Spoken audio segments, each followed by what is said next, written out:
2018 সালে ধানের শীষে ভোট দেওয়ার জন্য যেভাবে করে গণধর্ষণ হয়েছিল, 2026 সালে এসে ধানের শীষে ভোট না দেওয়ার কারণে গণধর্ষণ আমরা দেখতে পেয়েছি।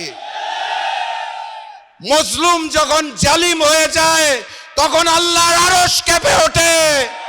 আমি লন্ডনের মুফতি আর নতুন জালেমকে বলতে চাই, মজলুমরা হারতে জানে না, মজলুমরা কাঁদতে জানে না, মজলুমরা থামতে জানে না। আমরাও থামবো না ইনশাআল্লাহ।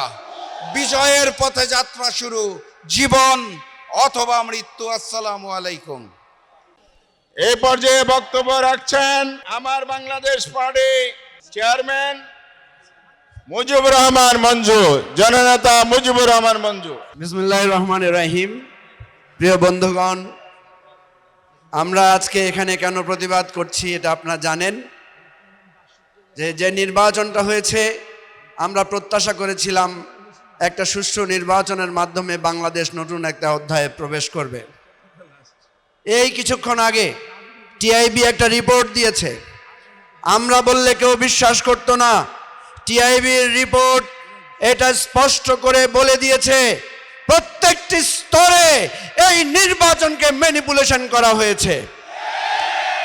জাল ভোট, নির্বাচনের ফলাফল পরিবর্তন করা, ভোটারদেরকে কেন্দ্রে প্রবেশে বাধা দেওয়া, এইভাবে প্রত্যেকটি স্তরে অর্থের বিনিময়েও ভোট কিনে এই নির্বাচনকে কলুষিত করা হয়েছে।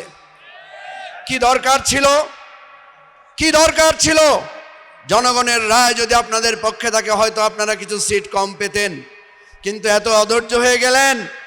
এই অধৈর্য নিয়ে কিভাবে রাষ্ট্র চালাবেন?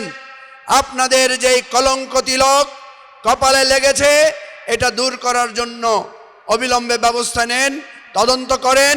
আমার আহত ভাই বোনদের উপর নির্যাতন করবেন না।